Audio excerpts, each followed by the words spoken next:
So thanks for tuning in to this Song Trust Music Publishing webinar, co-hosted by Maine of RnBass and special guest Ayo N Keyz. We're going to run through the agenda real quick. This was put together primarily for everyone to walk away, with a better understanding of really the music publishing basics.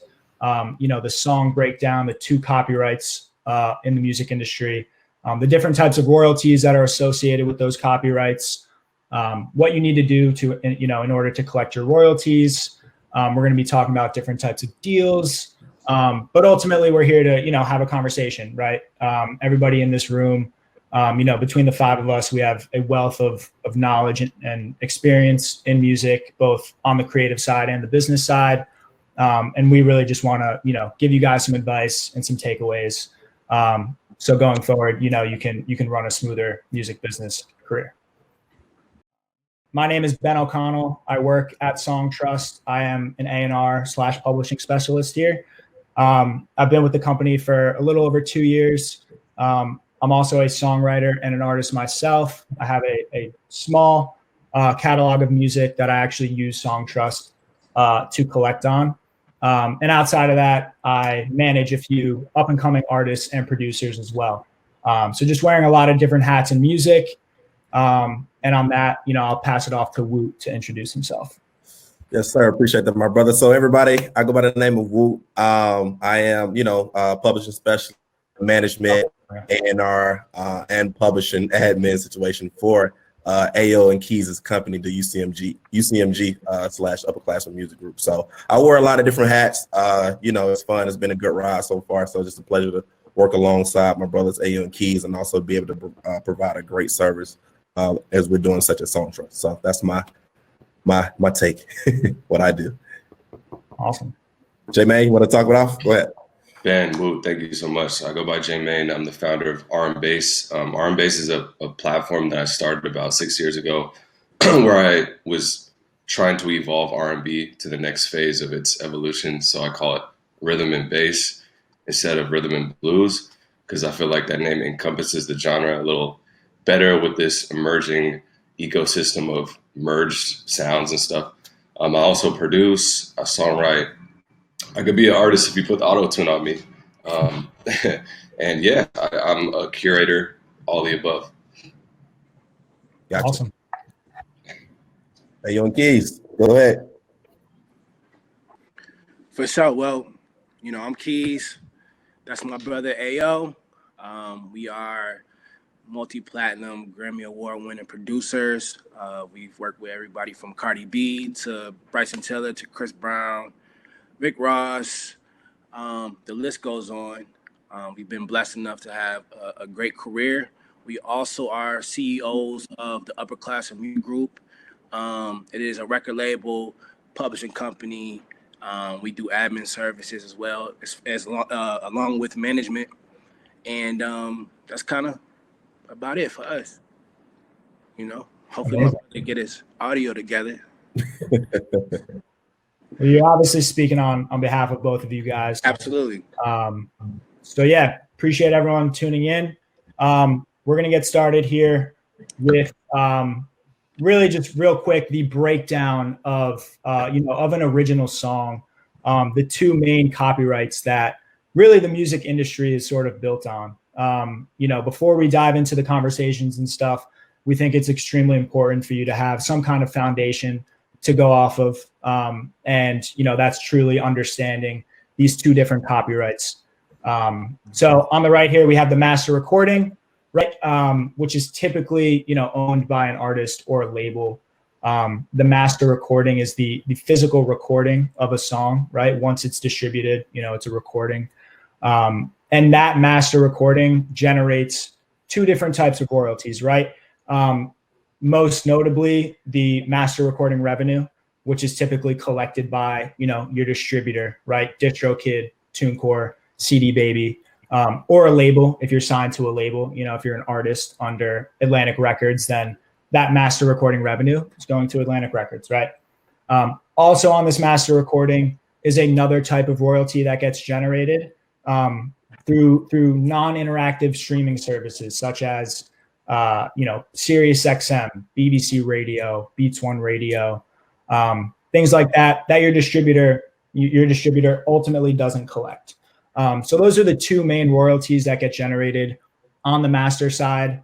And on the other side, completely separate copyright, still a part of the same song, is the composition copyright, also referred to, known as publishing.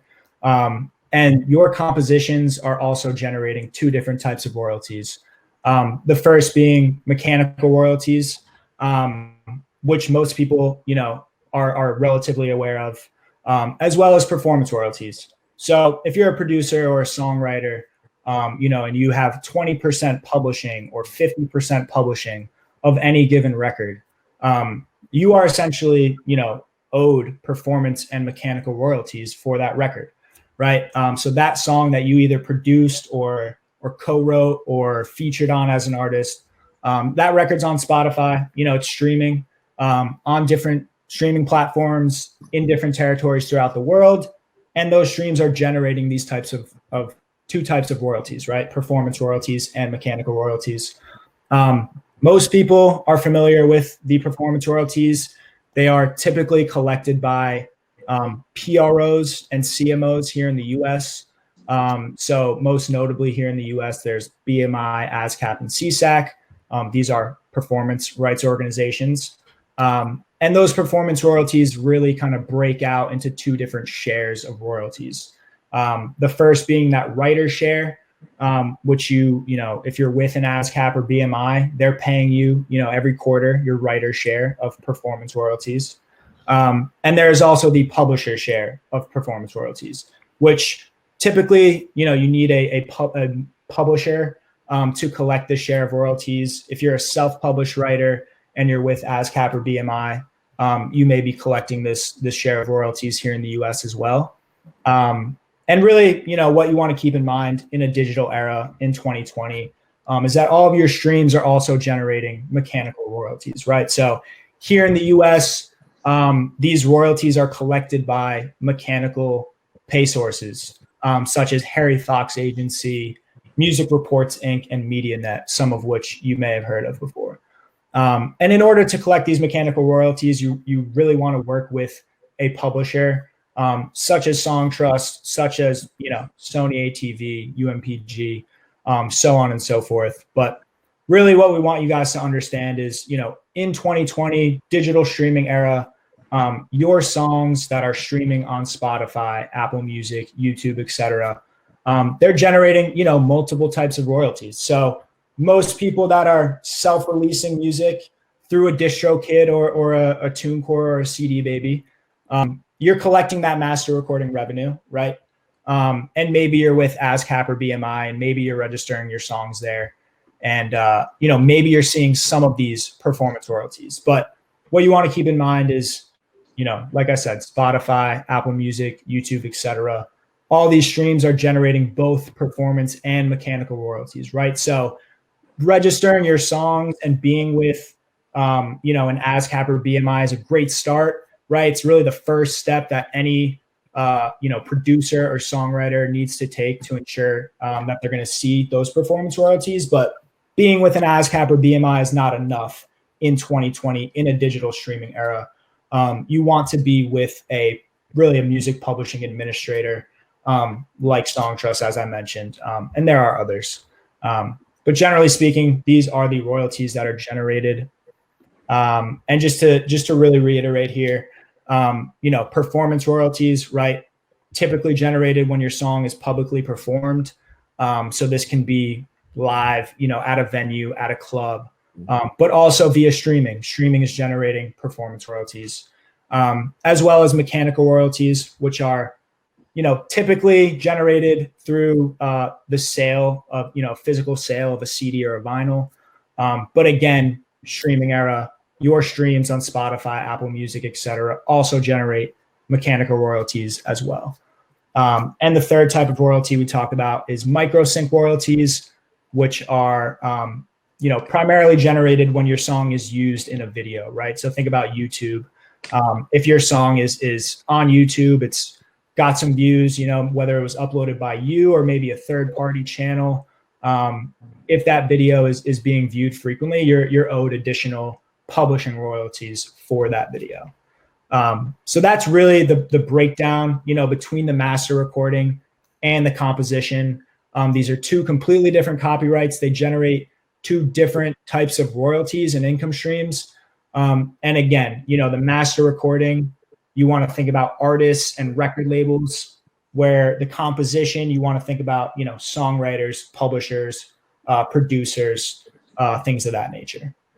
So if any of you have questions about that, feel free to chime in the chat box. We're going to be looking through that and getting to some of your questions as we go. But we really wanted to just give you guys kind of a foundation to go off of, you know, for the conversation that we're about to have. And real quick, before we go forward, I just want to check in with Ayo. How we doing with the audio? I don't think I can hear you. I recommend just leaving and coming back in with the same link. Your audio should be able to work that way. So feel free to hit up Woot or Keyz if you're having issues, but I think you can just leave and come back and your audio should work. So in the meantime, you know, we're going to get started with the conversations. And to start off, you know, we all know that music publishing is extremely complex. It's not necessarily the most fun, you know, part of the music industry. It's pretty difficult to understand, but our job here is to make it easier for you know, your average everyday creator to understand. So real quick, you know, I want to ask both J-Maine and Keyz. J-Maine, we'll start with you. You know, when you first got into music, how much did you know about music publishing? You know, what was your take on it? Did you know anything? Did you know a little bit? Had you heard of it? You know, what was your experience with music publishing really when you got started? When I first got started, I really didn't know much about music publishing. I was just like a full-blown creator. I was just producing, making beats. I was more worried about like who I'm going to be in the studio with, and are we going to get a song done and stuff like that. I wasn't really sure like publishing. I've heard of it, but I don't know what it is, how you get paid on it. I've heard of it through radio records and stuff like that, but I'm like, I don't have anything on the radio, so I'm not going to make any money. My idea was I'm not going to make any money anyway because I don't have any songs out there. So I wasn't really worried about it in the beginning phases of my music career. Right. As most people probably are. So Keyz, to kind of piggyback up off what initial thought about publishing. Hold on, you froze up. Say that again. You hear me? So same question to you. What was your like kind of when you first kind of jumped into the game, first had your first placement, what was just your understanding of music publishing when you first? Yeah, no, we didn't know anything about publishing. The most we knew was was BMI, of course. When I came to Atlanta in 2010, there was like a beat competition going on, and in order to join, you had to sign up with BMI. Of course, you know, sign up with BMI is free. So that was it. I didn't know anything as far as royalties, publishing, nothing until a couple years later. So you want to test Ayo's audio real quick just to make, can we hear you? Are y'all able to hear me? Yeah. We can, Cool. We can hear you. There he goes. There he goes. Man. Ayo, you want to just touch briefly on, you know, what your experience with music publishing was really when you got started early in your career. You know, what did you know? What didn't you know? Things of that nature. Man, I think for, you know, our generation or our era, it was a little complicated. I feel like throughout our whole career, we were sort of in between two times where we were in the physical times and then we were in the transition of the digital time. So we were sort of caught in between the two. And I think because of that, we really didn't have too much knowledge, but we knew that, you know, a publishing deal was sort of the goal in order to establish yourself to get to the next level. So I believe for, you know, myself and Keyz, you know, really gave us that foundation to breathe and really focus on the music, but we really didn't have the knowledge up until the last 2 or 3 years. Wow. Yeah, and to your point, you know, I think there's that middle area of, you know, before streaming, but like kind of after CDs and vinyls, right? You're in that kind of middle period of where the music industry is changing a lot, right? The way creators are getting paid changed a lot, and I think it's interesting that you guys were kind of coming up, you know, in that transition period. Right. And publishing as a whole, you know, has really kind of changed drastically over the last, you know, 5 to 10 years with streaming being a thing, and CDs and vinyls obviously kind of taking a hit over time. J Maine, we want to turn it to you. You know, as someone who has started a platform that, you know, is focused on discovering new talent and supporting artists. You know, at what point do you think a creator, whether you're a songwriter or a producer or an artist, you know, should consider signing a deal, right? Whether that's an artist signing a record deal, or a songwriter and a producer, or an artist signing a publishing deal. At what point do you think it's valid for someone to sign a deal, or do you think they should remain, you know, independent throughout their career? Maybe talk a little bit about that. Yeah, and that's a great question, actually. This is something I think about probably on the daily, because I have so many artists ask me this anyway, and a lot of producers and stuff. You know what? I'm gonna be honest, man. Like, if you're in your very beginning stages of being a producer, artist, whatever, I don't recommend signing in the very beginning stages. Is because you basically have to build your clout, build your, not clout, but just, you have to make an impressionable brand in the first place. Like, you have to have some type of value. If you have no value in the beginning phases, it's like you're basically just going to sign everything away. You're not really going to own much. You're going to have to owe a lot of money, because, like, let's be honest, like, when you get signed, when you get deals, it's money. Like, it's a lot of money given to you. And what that money is basically like a loan. Like, yeah, I'm going to sign you for $500,000. By the way, you got to pay that back. So if you want to pay back $500,000, be my guest. But you know you're going to have to do a lot of work. So, but I will say, on the flip side, if your brand is crazy, you want to go from B to C. If you're on A, you don't go from A to C, you go from B to C. So if you're a B level artist, B level producer, you want to go to C, you just need that little help. Yeah, it might be a good idea for sure. Right. Absolutely. Cool. So I'll Ayo ask you this, and Keyz, you can kind of chime in. So as we're gonna kind of take it back to just publishing, when did you feel, or when did you kind of fully understand what it meant to kind of give up your percentage of ownership when it relates to signing the publishing deal? When did that kind of light bulb go off, like, understanding, I'm fully understanding that I am giving up, you know, a percentage of something that I kind of put my sweat and tears into? Right, man, it's crazy, because for me, I think it was almost a time where I didn't even care about it. Like, I was just so focused on the money and getting to a certain point where it's like, okay, I don't want to live at home. Like, I'm tired of overdrafting my account. And so for a while, it was like, yo, let me just get whatever kind of deal I can get. But I think it was a good thing. I'm able to teach others to be patient, you know what I'm saying, and wait. But I mean, for me, I didn't even care about the percentages at first. It was just like, yo, let me just get this money so I know I'm financially good. I have some security. I have this comfort so I can focus on the music. But I think it's just situational based. And for me, you know, I just needed that security to really focus on the craft. Gotcha. Keyz, you want to kind of chime in on that? Yeah. I'll go piggyback on what Ayo said and what J Maine said. So for us, we went, we went 5 years into doing this without signing a deal. You know what I'm saying? So we were new producers. We got little deals thrown at us. So I definitely agree with you, what you're saying. Like, don't sign those deals. You know what I'm saying? So we got to a certain place, and it made sense as far as what we were given. You know what I mean? Because it changed our lives. And of course, you know, when you sign in a deal, you know that you're giving up your publishing. You know that. But it doesn't really start to click in until you are getting placements and placements after placement. You know what I mean? Like, you know what you're giving up, but at that time we didn't really have a lot. You know what I'm saying? So it was cool. So now that we have a lot of songs coming out, now you think like, well, dang, what if I had 100% of artists? You know what I'm saying? Right. Granted, you know, the deal that we did it changed our lives. I don't even know if I can say that we would be here without the deal.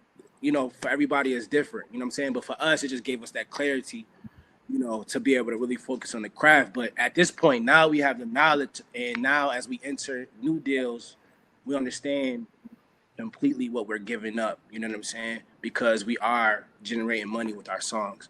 So, yeah, it's kind of about it.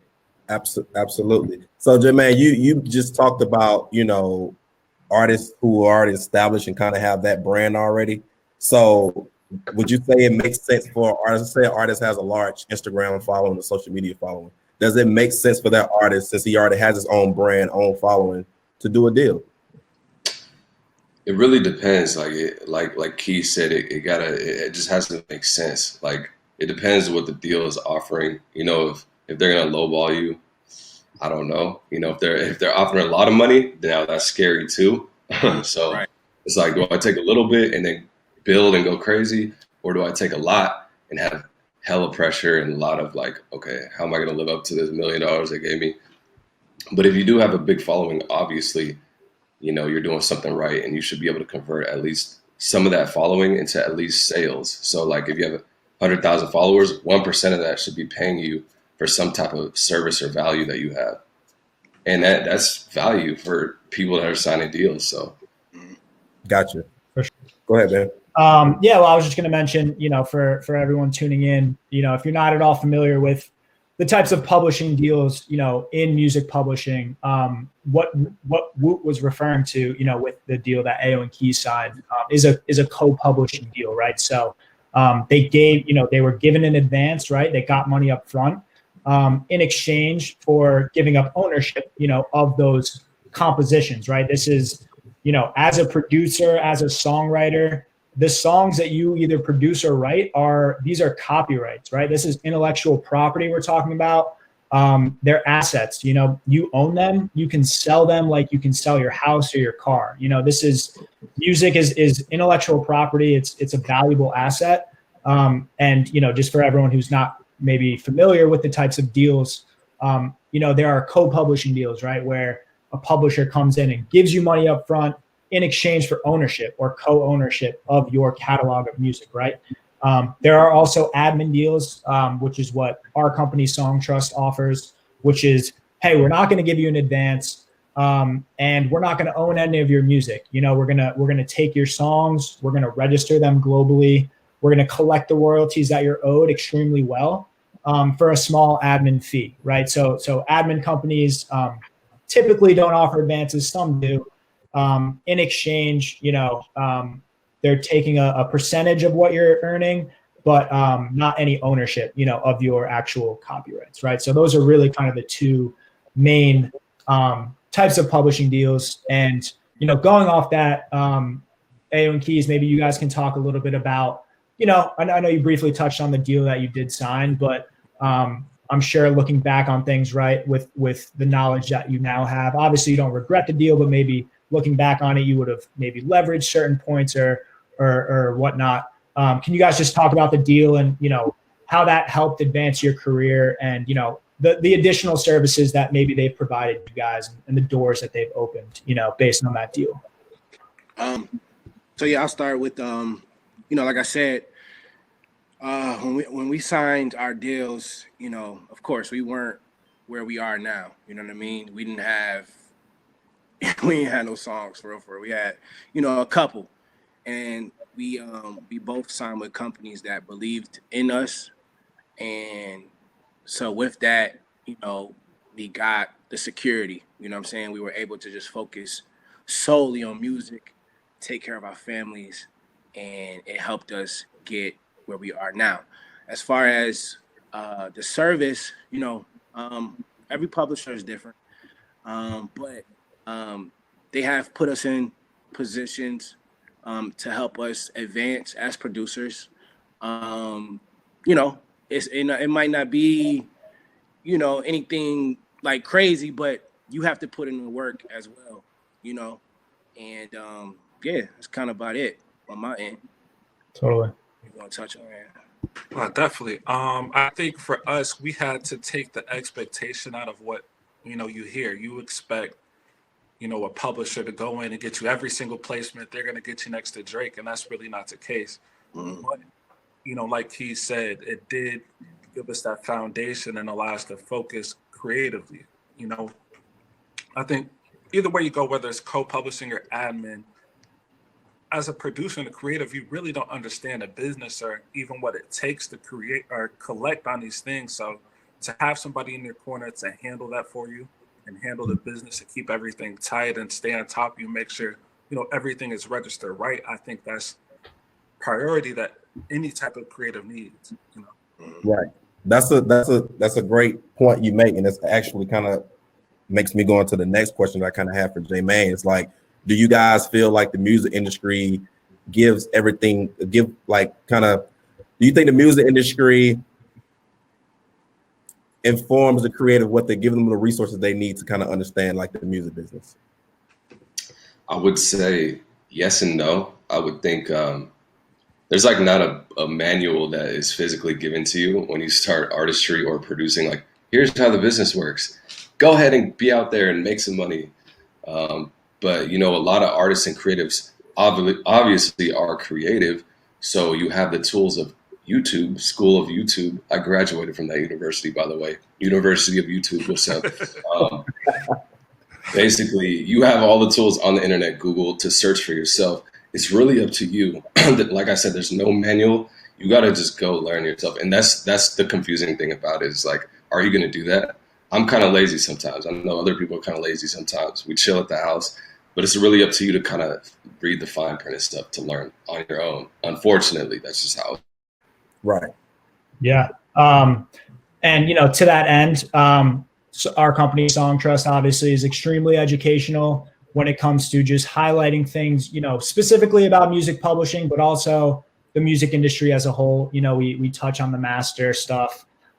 We touch on, the rights and the royalties that you're owed as a creator, the steps that you need to take in order to really collect what you're owed. We just educate people on the business sides of music pretty extensively. So, you can follow us on Instagram, on Twitter @SongTrust, our LinkedIn as well, constantly just posting articles and write-ups and just different pieces from extremely qualified people, just talking all things music industry and really just trying to simplify it at the end of the day. So definitely check that stuff out. And we are going to move on just to the next sort of topic, where we're going to talk really about, producer need to knows. Obviously, we have a very successful production duo here. And, there's a lot of producers on this call. There's a lot to know as a producer, especially when you're first starting out, when you're trying to get placements and, you're trying to connect with people and get your beats out there. So let's dive into a little bit about this. J-Maine, this question's for you. RnBass as a platform features kind of exclusive releases, right? And you are essentially, A&Ring those releases yourself by, curating the song, connecting writers, artists, and producers together. What do you kind of look for when it comes to an exclusive release for RnBass and from the production side, from the songwriting side, from the artistry side, what's kind of catching your ear? For me personally, I'm a little biased towards the R&B world a little bit, I'm not gonna lie. But what I look for is definitely really great vocalists with a really cutting edge kind of writing sense. People that kind of aren't stuck in the past in their mind. People that are just forward thinking and kind of know the futuristic chops of how vocalization is now. That's what I really like. And as far as producing, I see my boy J-Biz in there. J-Biz, he got some futuristic sounding stuff. Just being ahead of the curve, kind of like Ayo N Keyz as well. They just know what sounds like now. No offense to all the older sounding stuff, but I like to put together stuff for the future. That's just me. I'm just a futuristic type mind. So, For sure. Real quick, want to turn that to Ayo N Keyz just in terms of, how, and I just thought of this question now, honestly, how have you guys kind of developed your sound and, sort of adapted with the times, right? I think you guys kind of got into music probably 10 plus years ago at this point. You know, those earlier records definitely sound different than the records that you guys are coming up with today, right? Let's Talk by Omarion, you know, definitely a different record than what you hear, you know, coming out today, right? So can you guys talk a little bit about adapting as a producer and you know, sustaining a career for 10 plus years where, you know, you can adjust with the times and the current sound and stuff like that? Man, I guess I'll start. I think that's it right there. Just the ability to being able to adapt. I think, for instance, right now, Drake could come out with a song and you could produce a song that's just like it and it could be a great song. But at the end of the day, the process of getting it recorded, getting it mixed, getting it to a label, by the time the record is actually out, it's a dated record. So I think in order to be a great producer, you have to be forward thinking. For me personally, I try not to listen to what's out. Like I like to make something fresh. Me and Keyz, we like to stick to our sound and create our sound, but making sure that our sound evolves and just like anything else in life, technology evolve. So, you know, music has to evolve, and a part of that is being a great producer, and with that, you know, you must evolve. So for us, it's just evolving and also keeping in mind that we're a brand. Like you know, I think any producer, you shouldn't look at yourself as just a producer. You have to move as a brand, and make sure that you have some type of identity. I think people can identify me and Keyz sound without it even our tag being there, but our tag does help. So I'll pass it to Keyz. For sure. Nah, I mean, you said it all. It's kind of a thing where we really study music. We studied it so that we really understood what was going on, from the records in the 80s, records in the 90s, what was coming out during our era. And so with all of that knowledge, we just put it in a bag and just made it our own. You know what I'm saying? I think also it's practice.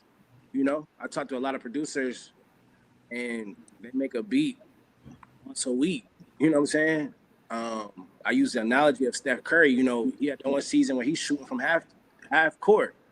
He's doing that because he practiced. You know what I mean? He does it in practice. So you can't expect for you to adapt with the time if you're not putting that time into your craft. So for us, we got a million beats, and that was our time and our practice to really perfect our craft. So right now, just to add, so for you guys who don't know, Keyz resides in Atlanta, and Ayo's down in Orlando, and they're a producer duo. So I'm sure that's interesting to some people. You guys have all of these, you know, these big time records that have came out. How do you guys work? What's the work? What does that work cycle look like? How often do you guys communicate? Are you sending beats back and forth? How does that work? So I'll go first. So back in the day, man, we it's funny even thinking about it now because our lives have completely changed. But like 2011 all the way up to, you know, even now, I would say from 2011 to like at least 2017, me and Ayo, we will be up all night just working. You know what I'm saying? We'll send each other ideas back and forth through email, with FaceTime. You know what I'm saying? Like, I know if I'm up at 5 a.m., I know he's up at 5 a.m. You know what I'm saying? Now it's kind of changed. We got families and all that now. But, you know, that's kind of been our process. And now it's just smooth sailing. Like, we just have a system. We send it. I don't even say nothing to him. Send it. He send it to me, whatever. We work with our producers who are signed with us as well. And that's kind of how we keep the shit moving. Woot, before you move on to the next question, I just want to chime in on that practice note. You know, you mentioned that you guys put probably 5+ years in before you signed a deal, you know, and I think a lot of people, especially in today's day and age, you know, they want that instant gratification. You have producers who like just downloaded their DAW and made a few beats, you know, looking for placements and looking for deals and whatnot. And I think, you know, you can't stress enough, you know, 5+ years of beat making before signing that deal, before getting to that point, right? So instead of how do I, you know, as a producer, instead of asking, how do I get a placement? How do I, get a deal? How do I get the attention of these A&Rs? I think you want to look internally and ask yourself, how do I make my sound better? How do I get my beats to a point where I could get a placement? How do I get my production and my sound to a point where A&Rs and managers are reaching out to me? At that point, you have the leverage. So I think you want to, especially early on, you want to really take the time to just hone in on your craft and perfect your craft. Especially as a producer, you want to develop like a unique sound, maybe to start, but you also want to be versatile, right? You don't want to be kind of kept in a box in terms of like, all right, this producer makes this sound, very expected, right? So it's going to take years, to get to where you want. And even then, you may not be fortunate enough to get a publishing deal. Publishing deals, $500,000 advances, these don't grow on trees. And based on the numbers, it's extremely unlikely that you'll even get those kinds of deals, right? So you want to educate yourself around what the other options are if you're not getting those big advanced co-pub type deals. You want to look into like an admin company, like a Song Trust, like the other admin companies that are out there. Because realistically, that's, the route that you should be going until you have that leverage of now, okay, I've built up a catalog. I have some placements. J-Main, to your point, I have like value now. My catalog actually has generated money. It has proven income. Now, when I go into those deals, I have leverage, right? I have the fact that my songs, have generated X, Y, and Z over the course of 5, 6, 7 years, whatever it is. Right. So just wanted to touch on that real quick, but I'll turn it back to you. Cool. So yeah, J-Main, this is for you. What are some effective ways producers and like other creatives can get their beats or demos to like artists and A&Rs? What advice would you give to them? I would say be visible. Visibility, I would say, in a sense, is everything. Like, you don't hear a tree fall in the forest 1,000 miles away, but there was a tree that fell in the forest 1,000 miles away. I don't know about it. It's a huge tree.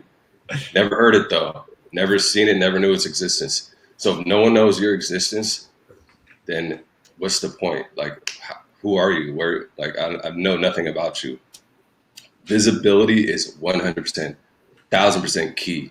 So if you're a producer, be on every single platform. I'm talking about Facebook, Twitter, YouTube, SoundCloud, TikTok, every single platform. Everybody got to see you. Everybody got to hear you.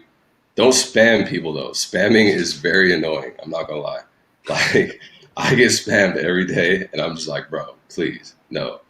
However, just showing your work ethic gets people interested. Like, dang, this guy's posting every day. A&Rs are gonna find you. Trust me. If you're dope, you're posting every day. People are gonna find you 100%. Especially if it's dope. Trust me. Trust me. That's how I find people. I scour the internet. I'm nerdy. I'm going down the loophole, the rabbit hole. I might come across an alien video. I come across your beat and your song too at the same time. So dope. And I guess Keyz, Ayo, like, for a becoming producer, how does a producer get the attention of you guys? Like, what should they do? You want to go ahead, Keyz? Yeah, you go ahead. All right. For me, I say it all the time. It's not hard to be successful. It's hard to be consistent.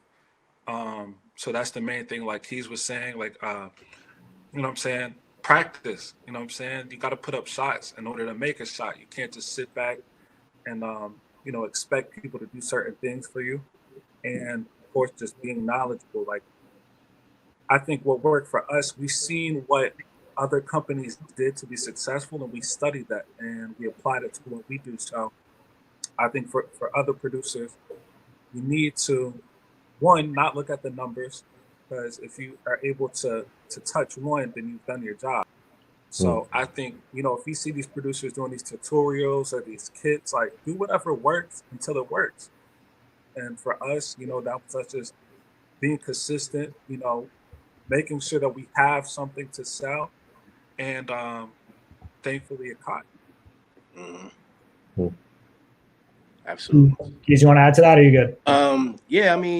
He touched on everything. Yeah. Cool. Yeah, the last thing I'll say about that, just on the A&R perspective and just managing acts and getting beat packs sent to me and stuff. I don't like getting a beat pack that has 100 beats in it. Like sometimes, sure, if I'm on vacation, I can run through 100 beats, sure, but like I don't have the time to listen to 100 beats. Don't send me 100 beats. Send me 10, your best 10. You know, like pick out your top 10 and send me those. That's just a way more effective way of like getting me to dig into your catalog, you know. And if I like those 10, I'll hit you up for more. But when people send massive packs, that for me just kind of turns me off a little bit. Absolutely. I definitely want to ask a question for, you know, pretty much everybody here. I'm sure, you know, Keyz and Ayo have definitely something good to say about this. So as it relates to relationships and the money of the industry, when does the relationship become more important than the money, or when does the money is more important than the relationship as it relates to, let's just say, a producer fee? So, you know, if you have a placement, I'm gonna just throw artists out there, Chris Brown, when does the relationship holds more weight over the money? Man, go ahead. Well, I mean, Chris Brown, you know, it's you know, it's if you got a relationship with him, cool, but we going to get the bag. You know what I'm saying? Now, if it's a up and coming artist, then that you believe in, you know what I mean? I think when it gets tricky when it comes to charging them, you know what I'm saying? I think if you believe in something, just build with it. But as far as these artists who are signed to labels and everything, business is business. Like they have budgets, they have recording budgets. Go get the bag. But you know, independent guys and people who are coming up, if you believe in it, you know, do it for free. Or even some artists who are independent.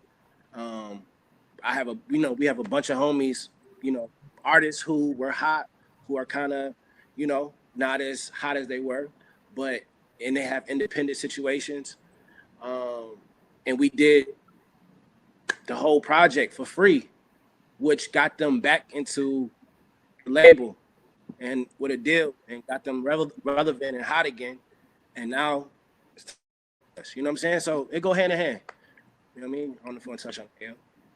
Definitely. I think it's also understanding that there's ways to make money without it just being your advance. You know, you're still going to see your royalties and your publishing, but then from that, you never know who's watching them. You may do something for free, and because you did that for free, it's going to be an A-list person who's seen that and is like, yo, I like what you did for that person. Could you make something similar? So, like he said, the way I say it, you fish for the big fish while you find the small one. You know what I'm saying? So build those small opportunities and those relationships, because you never know who they're going to become. At one point, Drake was the small artist, but look at him now. So, you know, establish those relationships, but then, you know, you got to eat, get your money, hit them labels and get that bag. Get your bag. Yeah. But like even like with Bryson, like us and Bryson, like, you know, it was a lot of stuff done for free, you know what I'm saying? And he ended up being who he is.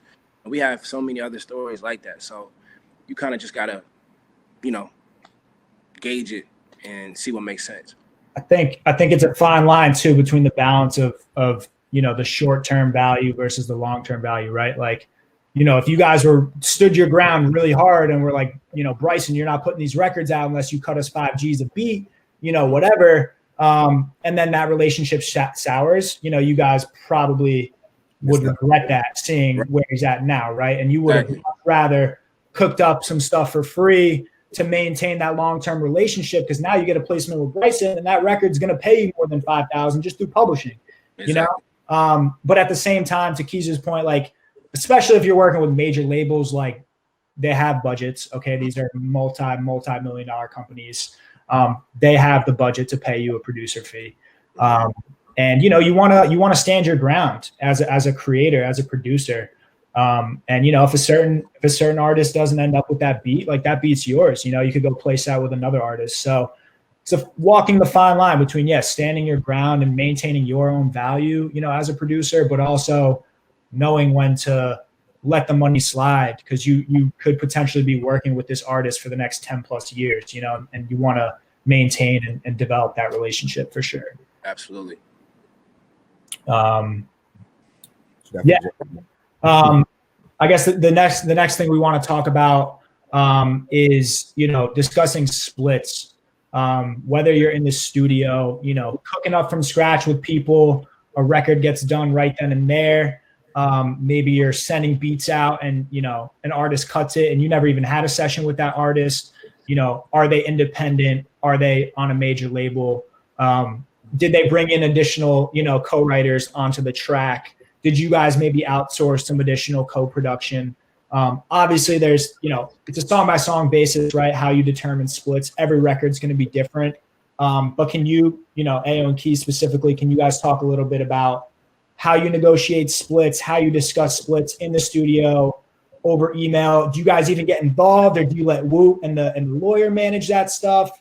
Talk a little bit about that, splits, studio talk. It's a bit of everything. You know, basically when it comes to splits, you know, it's about what's a lot of cases about what's fair. You know what I mean? You know, your input on the record, whether the record was fully produced and you added co-production at that point. And then honestly, you know, we kind of at a point where, you know, we kind of bust it down. Like everybody let's just eat, you know what I mean? Let's keep going just so that nobody feels away. But, you know, we kind of do that internally with our family and our, you know, co-producers that we really do it. So it just depends, man, case by case. If you're strict, you know, you want to be really on top of, you know, your business and your splits and everything like that. If you want to go by, you know, the input of the record, but, you know, if somebody wrote a line or you just added some piano to it, you know, you can do that, or, you know, everybody just split it equally. It just depends. You know what I'm saying? We are very hands-on with that, along with our team and our lawyers and everything like that. So, you know, that's kind of my view on it. For sure. If you want to go ahead. Definitely. I think, you know, all that was great. I just say, you know, like you said, it's just keeping in mind as well that, you know, this isn't the only record that you're going to have in your career. And me, Keyz, Right. are very faith-based, and we understand, like, you know, this is going to be one of hundreds. And thankfully, or, you know, God willing, thousands. So for us, it's like, you know, we understand that sometimes we may have been dealt the short stick, or, you know, the artist may have wanted some on our side. And it's like, you know what, even though we deserve our whole 50, you know, let's do it just to keep the ball rolling, keep everything healthy. Cause it's like, once you become a headache, people hold on to that, you know, and if you want longevity, you know, let's think about longevity. And sometimes that comes with sacrifice.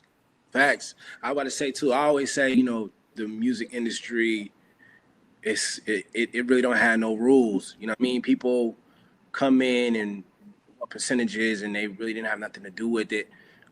It's really about what you negotiate in this business and your relationships. So, you know, handle everything with class, you know what I'm saying?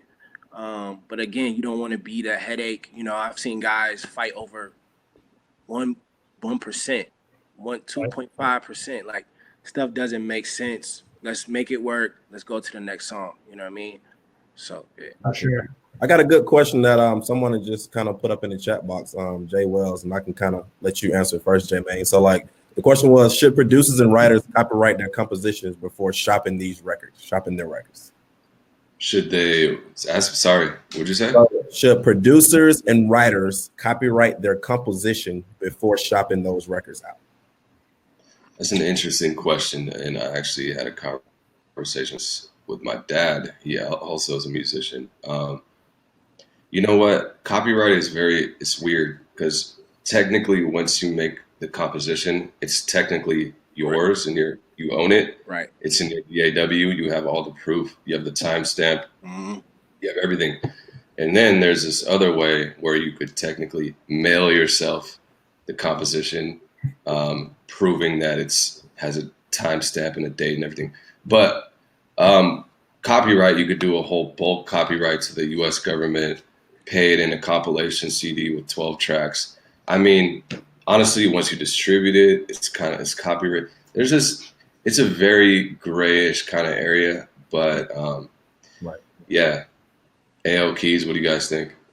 I was gonna say it sounds like more of like a protection question, like for him to protect himself. Like you said, you know, once it's in an MP3 or WAV form, it's already copywritten. I would say just protect yourself when it comes to who you're sending your stuff out to, and not sending out the files with it. If you have a tag, you know, just protect yourself in that way. But yeah, that's Yeah. like, Speaking of Yeah, I see the lawyers in the chat. They're like, "Don't mail yourself the stuff." I was just saying, yeah, that's like one of the rumors. You know what I mean? Keyz brought up a good point about files. So, I'll turn it over to you. So, when is a good point where you should send your files? That's a tough one, man. Like I'm really trying to think back to when we were first starting.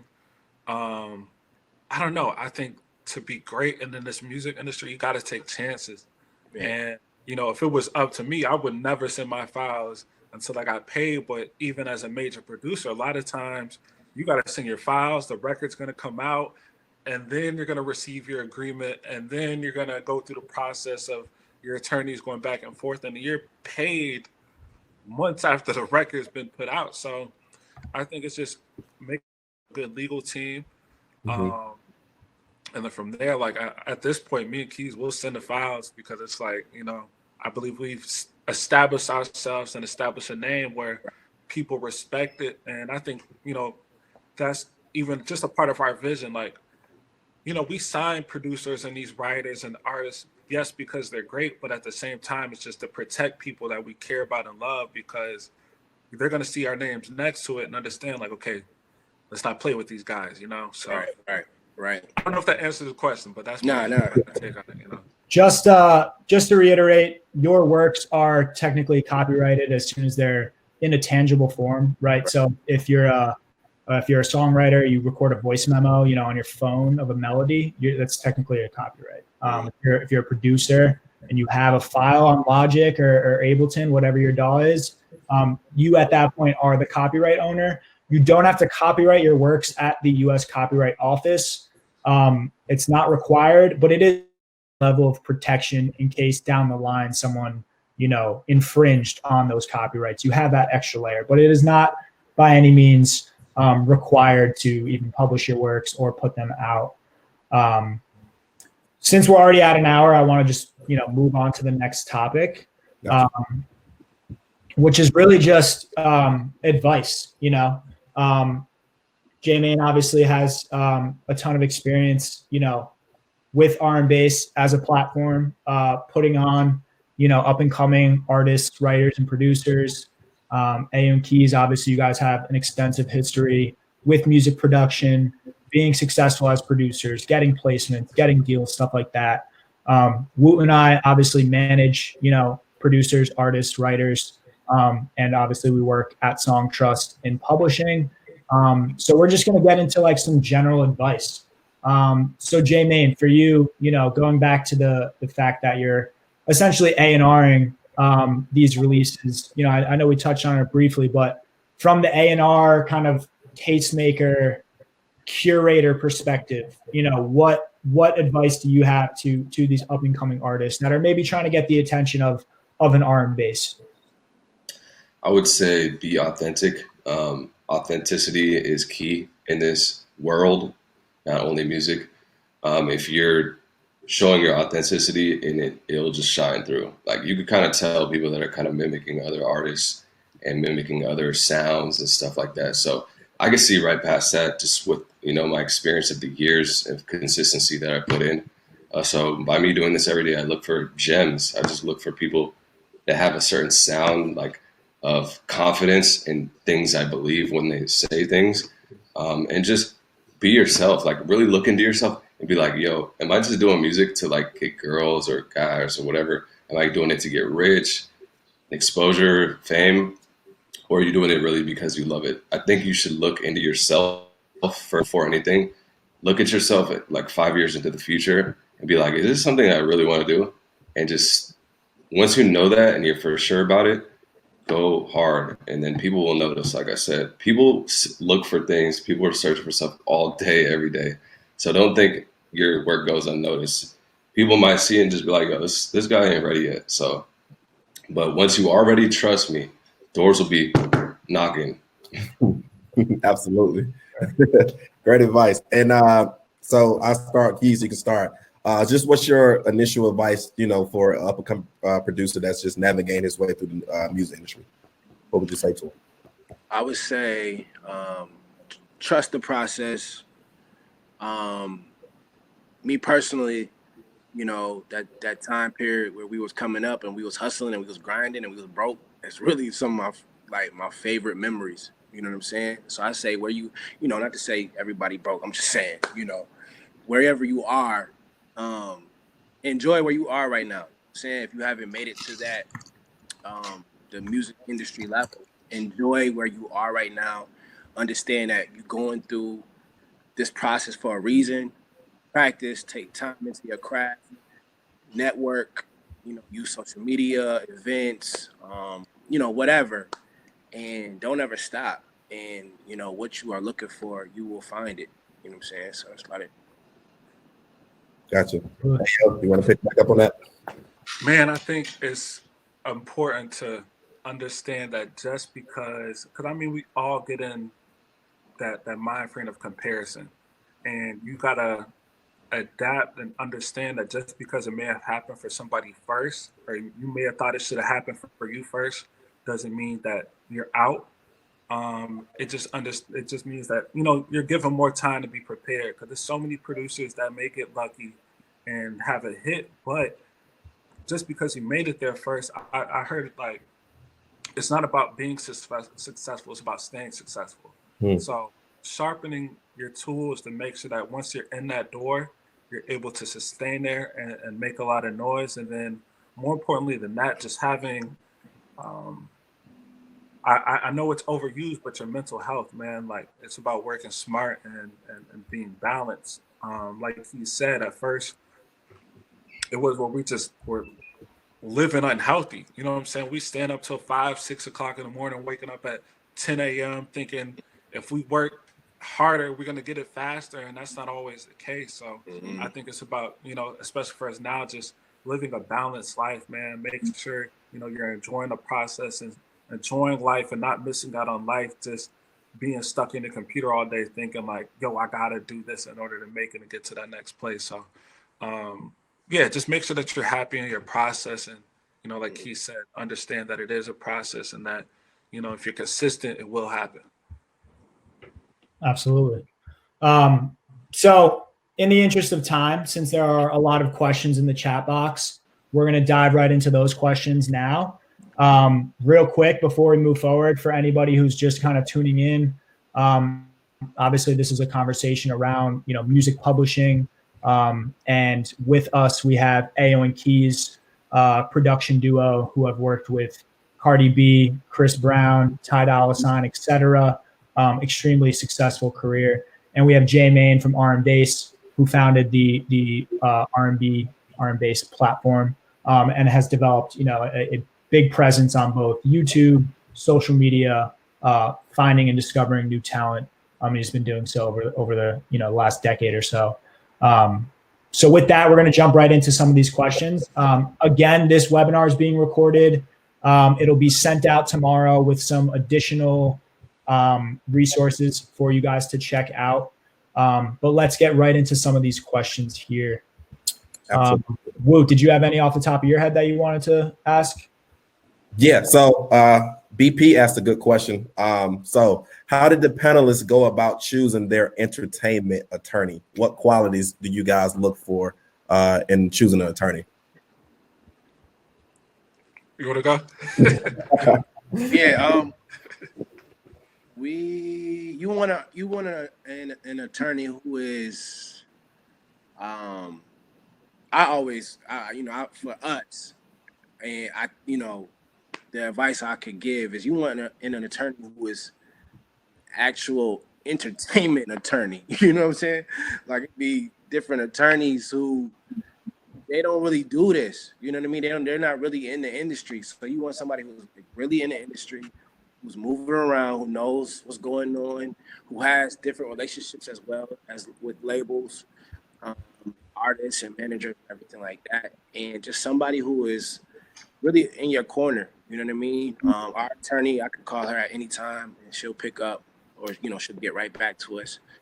And so that's like, again, even with building a team, you just want people who are really there for you, who want the best for you.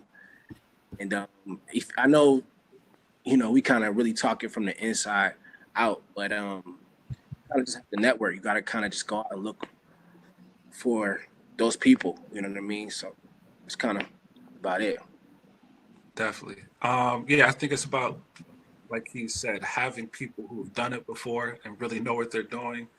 You know, you don't want some auto accident attorney helping you with their music. You know, you want somebody who really understands these laws. And I think a step further, like, you also want an entertainment attorney that understands you as a person and that's relatable as a person, because at the end of the day, this is somebody that represents you on a legal level. So, you know, somebody that's willing to fight, but at the same time, like, you don't want this headache pit bull attorney that's just, again, difficult to deal with, which makes you difficult to deal with.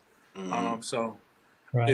it's who they are, you know, as an attorney as well as a person that really stands out. And if they're great as a person, they're going to be great as an attorney. So I have a question for Ayo N Keyz, real quick. Let's hear it. It's because I'm just going off this whole attorney thing. All right, you guys produced something new, right? Or Wiz Khalifa, Ty Dolla $ign. It's going viral on TikTok right now. Baby, come get me some. I don't know how to do that. But that is going crazy right now. So how does it work? Because I know I was talking with you, Ayo, in Orlando. How you guys kind of interpolated Computer Love, right? So how does that work? I mean, the melody's similar. Does that mean that Roger Troutman and everyone gets on the publishing? Like, are you guys like, how does that work? I want to know. Exactly. absolutely. Yeah, nah, yeah. They did. I believe they considered it. No, it was an interpolation, I believe. But even at that, they still took a hefty percentage of the song. So, you know, it's cool. You know what I'm saying? Like, you know, people having fun with it. We are seeing some money from it, but the Computer Love people are definitely in our splits. Right. So for the producers who are tuned in, what's your guys' thoughts on samples? Obviously, you guys have flipped some pretty big samples. So what's your thoughts on samples? Right. Does that mean that moving forward, you're not going to sample anything else anymore? Like, what does that mean? It's crazy, man. Me and Keyz had this conversation literally like 2 hours ago. Right. And we were talking about how, you know, even with our publishers and everybody, like, we sampled. For us, it was a chess move. Like, it was get the iron hot, and then once it's hot and you've created the demand, then take the samples out and eat. You know what I'm saying? So I think, again, it's always keeping in mind that it's a long-term game, man, and you got to play it smart. But it's samples are a headache. We actually going through one right now for a record. But again, if it makes the record, it makes the record. It's always So don't keep that. you know, at the end of the day, like, I remember hearing I believe Boy Wonder produced Best I Ever Had with Drake. And I think the sample, I think Boy Wonder ended up with 0% on the song, but look what it did for him. So it's like, you know, you just got to keep an open mind, man. And for us, it's understanding that, you know, we're going to have to make some sacrifices, and sampling is one of them. Gotcha. J-Maine, question for you. So obviously, you know, RnBass, you've established, you know, a nice following on YouTube, of course, and IG. So what advice would you give to up-and-coming artists to kind of grow their following on these certain different platforms? I would go with trends. Be very trend bearing, because that's kind of like where the wave is. If you not follow trends, but kind of like be aware of them and kind of manipulate things to your advantage through the trends, especially on TikTok. Adding and following people sometimes is a cool chess move. You just gotta create a lot of content that makes a lot of sense, and really, like, there's this kid going viral with putting rubber bands around watermelons and stuff like that. I mean, sometimes shock factor works if you have shocking videos. I mean, there's a lot of different ways, but what I did was the old-fashioned follow method, and people followed back. But that was years ago. So the question was asked earlier, and me and Keyz have definitely talked about this a few times. Is all content good content? Mm. That's a tough one. Well, I was actually about to ask J Maine that. You know what I'm saying? All right, with all content, is it good to just keep like it's all content, good content? Let's keep it there. I'll go first real quick, but I want to hear what you guys got to say. I literally just had this conversation on the phone yesterday with my boy about content, right? In a sense, once you have an established brand, it's almost like even bad content is good. It almost doesn't matter. Like content's content. If I was to post 10 horrible artists on R&Bass right now, like would my platform shut down? Probably not. But it's really up to the viewer to establish like, is this good or bad? And everyone has a different opinion. Like this is good to somebody, this is bad to somebody. So what is bad content? You know? Mm-hmm. Absolutely. You want to go ahead? Man, like I said, it just goes back to being consistent. Like I'm not going to name certain rappers, but they could put out trash consistently, and the fact that they were consistent, they won. You know what I'm saying? But for me personally, like me and Keyz, I always say the biggest blessing we've had is the ability to say no, and I think that comes from being able to be cautious of who we are and what we represent and what we surround ourselves around and what content is out, because in turn it's built value with us. But again, if we consistently put out trash, I mean, people may talk about us still, but I think it's all down to the individual. Mm-hmm. No, I literally think if you have some type of consistency in a name, even if you put trash out consistently, like Ayo said, people will respect you and think you're dope. 100%, I guarantee it. I know we all got about 5 rappers in our head right now. Right. Right. My issue Yeah, no with comment. artists and content is like I feel like they feel like everybody's repeating everybody else. You know what I'm saying? Or like it's like monkey see, monkey do. So if you're going to create content, it has to be original to who you are as an artist. You know what I mean? Right. You can't just do stuff just because you can't just do a cover just because everybody else is doing covers. Like think about what works for you. So that's why I don't think all content is good content. And then also, especially as an artist, sometimes, definitely the trash perspective, for sure. But some artists don't have any content. It's all about their music. If you look at like her and Bryson, like they dropped out of the sky, and it was all about their music. You know what I mean? Like It wasn't about what they was doing on Instagram and everything like that. It was it was a couple of years ago for sure, but I think it go hand in hand. You know what I'm saying? Kendrick too, to that point, like he's right. In between albums, you don't even see the dude, right? He's not even putting out content. He's a fringe case because he's one of the biggest artists in the world and has a massive platform, but I think he's a good example of that. Real quick, I want to jump into Vincent's question, which is what does a pub admin do exactly? This is a great question, given that we're talking about publishing and song trust. So real quick, I want to throw up this slide just to kind of show a visual aid of the global landscape, right? If you're an artist releasing music through a DistroKid or a TuneCore or a CD Baby, United Masters, whatever, or you're a producer or songwriter and you have placements with those artists that are self-releasing, right? Your music is in theory available on multiple DSPs in 300 plus countries, right? And the question was, what does a pub admin do?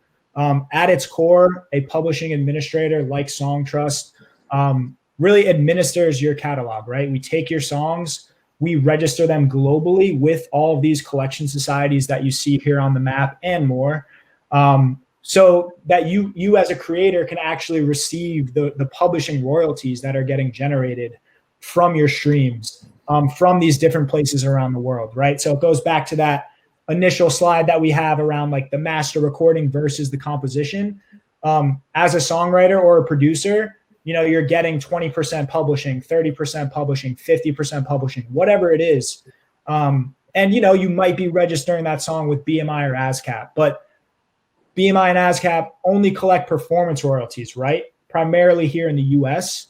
And there's a BMI or an ASCAP basically in every country around the world, right? So if you look at Australia, there are, you know, 2 collection societies in Australia, APRA and AMCOS. If you're not working with some kind of publishing administrator, you're not going to see those, you know, performance and mechanical royalties that are getting generated in Australia, right? The royalties are collected in the same country in which they're generated. So if someone's listening to your music in the UK, in France, in Germany, those royalties are essentially getting collected by the French and the German version of BMI and ASCAP in those countries. And again, you know, if you're not working with a company like Songtrust or another publisher, and you're only, you know, registering your songs with BMI and ASCAP, if that, odds are you're really just not collecting all of the money that you're owed, you know, on the pub side. So take Ayo N Keyz, for example, they're in a traditional publishing deal, right? Where, you know, a fraction of the top 1% of creators are in those traditional deals, right? The Drakes, the Beyoncés, the Cardi B's, the Ayo N Keyz, like they are in those top 1% of the deals where they don't really have to necessarily worry about this global map, right? They have someone kind of handling that stuff for them. But most people on this call, self-releasing music, producers that are getting placements and just like self-published, you need to work with a publisher like Songtrust, really to ensure that you can collect everything that you're owed globally, right? And what we're really responsible for is the admin work. It's the back end registering, collecting, making sure your splits are in order, making sure the writers are credited properly, and ultimately making sure that you get paid, you know, for your work, is really at its core what the job of a pub admin is, right? We don't offer creative services, right? We're not A&Ring your records. We're not even pitching your beats for placements. But what we're doing is, hey, if you have music out and it's streaming, you know, you need to partner with somebody like us to ensure that you're going to collect all of the money that you're owed, right? And something I say all the time is, you know, having the credits in your Instagram bio, that's cool. Actually getting paid for the placements, that's way cooler, you know? And to put it simply, ASCAP and BMI are just not enough, right? They're a good start. Everyone here is with an ASCAP or BMI. I'm with BMI. Keyz, I think you're with BMI. Ayo, I think you're with BMI or ASCAP. But, you know, everyone, step one, be with a PRO. But again, that's not enough. You need to work with a publishing administrator to collect all these other royalties globally that you're owed for your streams, et cetera, stuff like that. Ben, I got a question for you. Go ahead, Keyz. Yeah. So when it comes to the PROs, you know, ASCAP, BMI, CSAC, those our PROs in the US, there are statements or international statements, right? Yes. From ASCAP, BMI, and everything. Can you walk us through? It's not enough on how we are still missing from the other PROs in Absolutely. the world. Great question too.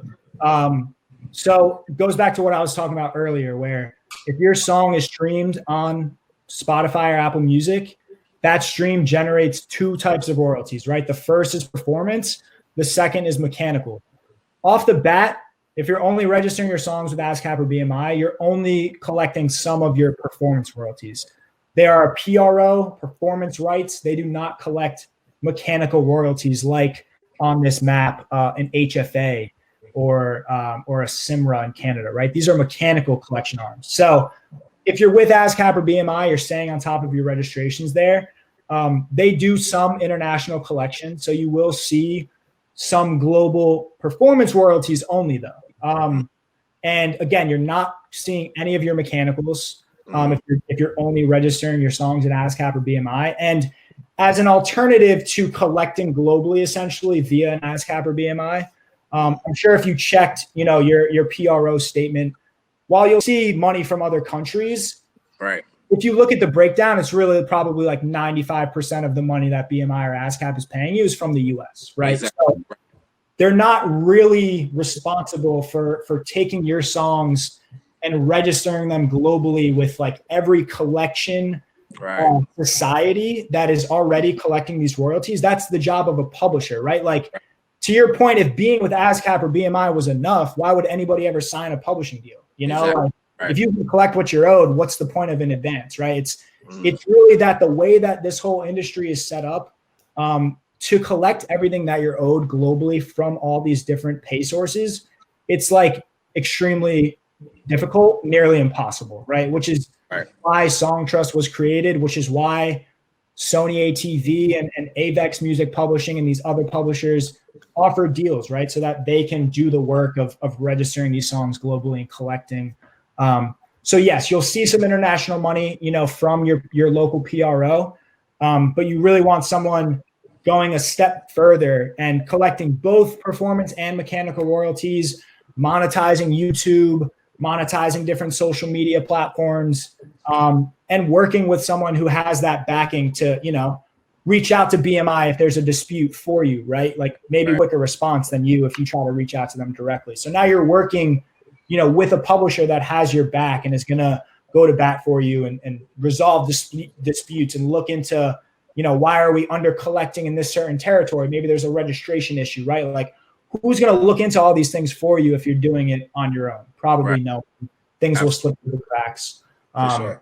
So yeah, that's absolutely a great question. Yeah, I asked just for those people who, like I said, they might think they're getting everything or they see the international statements coming through, but that's not it. And that's what you guys do a great job at, you know what I'm saying? So.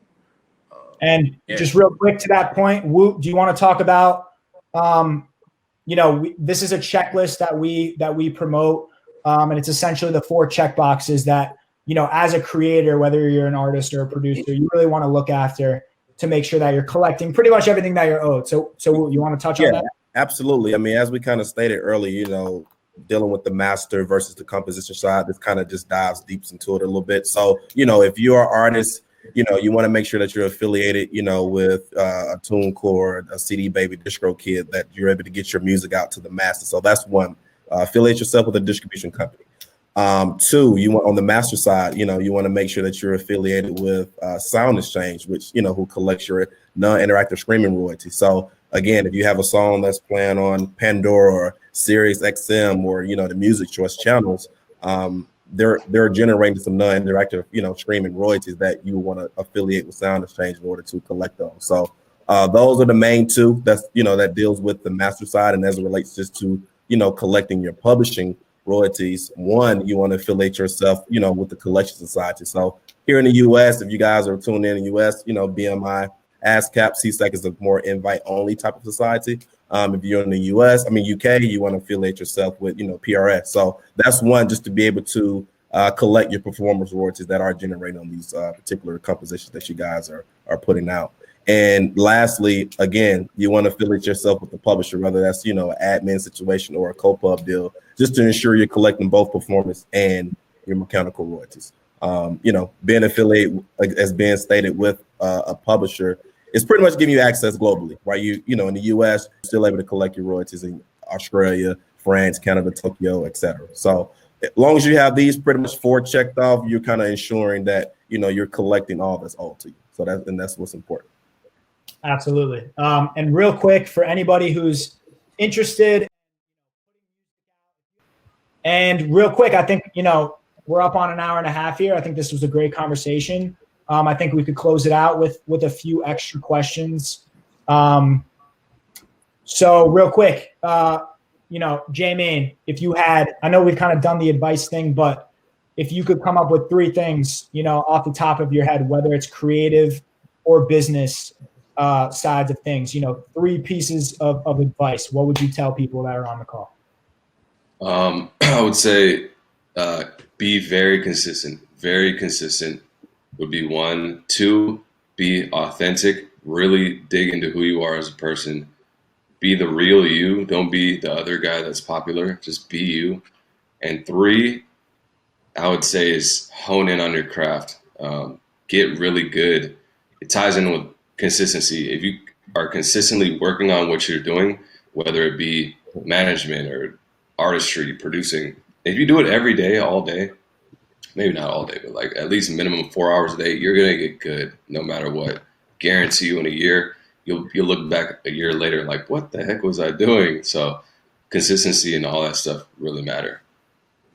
Absolutely. Hold on, Ben. Before Absolutely. we got a question that I think would be good for Ayo N Keyz to answer. So the question was proposed. You know, obviously you guys have a lot of hit records with Hitmaker, aka Young Bird. People wants to know, like, how does that work? What does that process look like? Great question. Man, you want to go ahead, Keyz? Yeah. So Hold up. I think that's a very important question. You know, there's a lot of songs we have out there that has, you know, his tag and our tag that we've co-produced, collaborated on. With us, we have a 10-year relationship with Young Berg, or you know, Hitmaker. At this point, we've worked with him for a long time, and he's caught a wave as far as, you know, executive producer, songwriter, producer in the industry. And so when it just comes down to the business, you know, we split everything in thirds as far as myself, Ayo, and Hitmaker. Everything is in thirds, you know. We again, we just have a long-term relationship with him, and we work well together. We make great songs together. Berg is an awesome creative. He knows how to put songs together. He knows how to get them to the artists and everything like that. And so we use each other. You know, he helps us out, and we help him out with our relationships and our moves, and you know, likewise. So that's kind of how that works. If you want to touch on that, yeah. Definitely. I think it goes back to what I was saying before, that understanding that, you know, things, it's not even sacrifice, it's just being fair. You can't expect people to do things for you for free. And if somebody is doing something for free, you might want to be a little prepared. And but for us, yeah, it's just understand we have this relationship with Berg where, again, we're not even going to be caught up on the percentages because we all have a long-term goal. So yeah, I mean, for us at this point, the relationship is more valuable than percentages. We ain't about to fight over no percentages because we know it's so much more success for us to go out there and accomplish. So yeah, Keep it in the family. absolutely. That's what it is.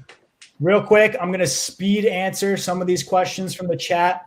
Again, real quick, you know, everyone's Instagram handles are up here.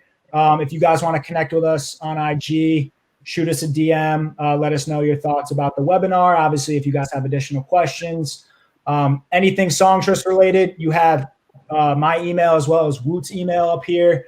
Feel free to shoot us an email if you guys have any questions about anything Songstress related. Alicia Smith, does Songstress register artists with HFA?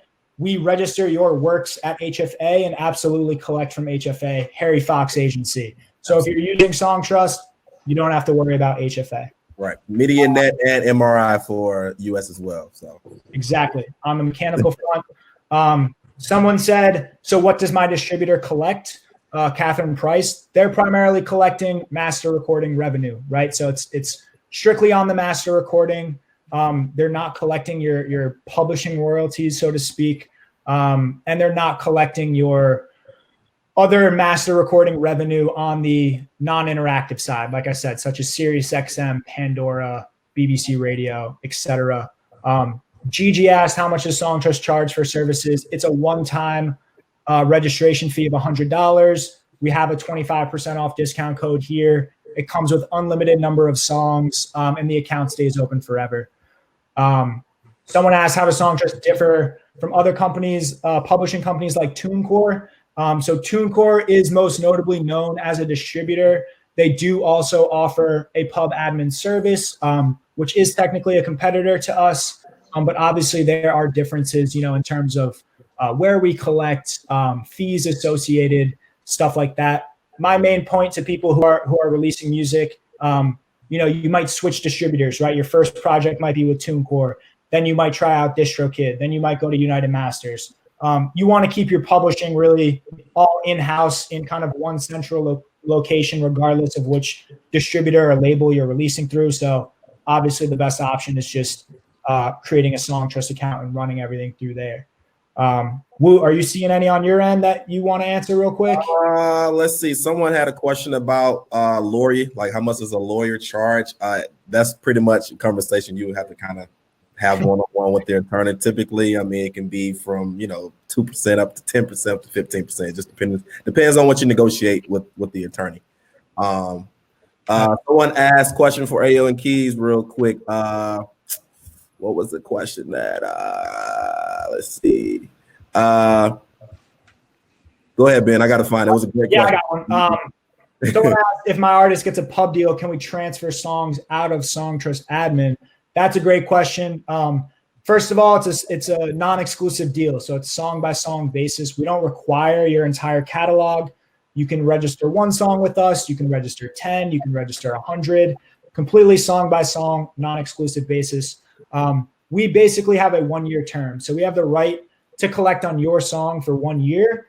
But you can also technically sign that song away to another publisher really at any point. You are the full copyright owner of your works.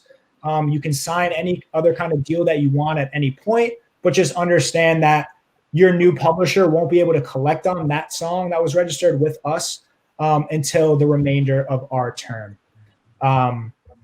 Someone asked, what's the first step for a songwriter pertaining to getting placements? Again, I think this goes back to, look at yourself internally, right? Hone in on your craft, work on your demos, work on your songwriting, your top lines, your melodies, whatever it is. I say number one, put a pack together of demos, and on the file sharing note, I'm a big fan of private SoundCloud links. They can't really download it without kind of pulling some sketchy stuff, and you can always just remove the link so that it's no longer valid. So if you are sending beats or demos out, you can always just take the link down. But really just networking, getting your demos to artists and to maybe producers that are looking for songwriters to kind of top line and demo their stuff. Ayo N Keyz, obviously, I'm sure you guys work with in-house writers and singers to kind of maybe top line stuff before you send it out. Maybe you send intro as well as demos out, right, with potential hooks and stuff. Moral of the story, network, get in touch with artists. Go ahead, Wu. Right, I'll throw one just to the panel real quick. Ayo, what advice would you give for a producer manager? What makes a good producer manager? Man, relationships. I think relationships is everything. And just that drive, like making sure that your management is really working for you and not just there for the hype of what you're doing. Gotcha. Keys. Someone asked, do you contact an artist before you use a sample, or a producer if you use the sample? This is being recorded, remember. Right. Wait, say it again. Do you contact an artist or producer before you use their sample, before you flip a sample?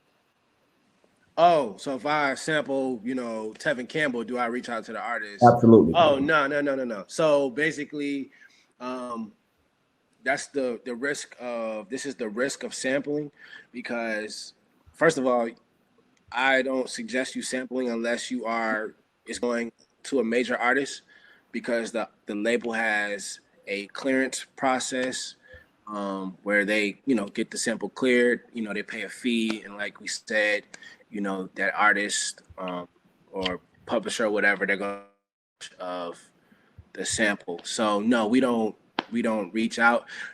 I can say it's been some cases where we have had some relationships with the artist and we try to get them to give us a lower percentage on the sample, but that's very unlikely. So no, to answer the question.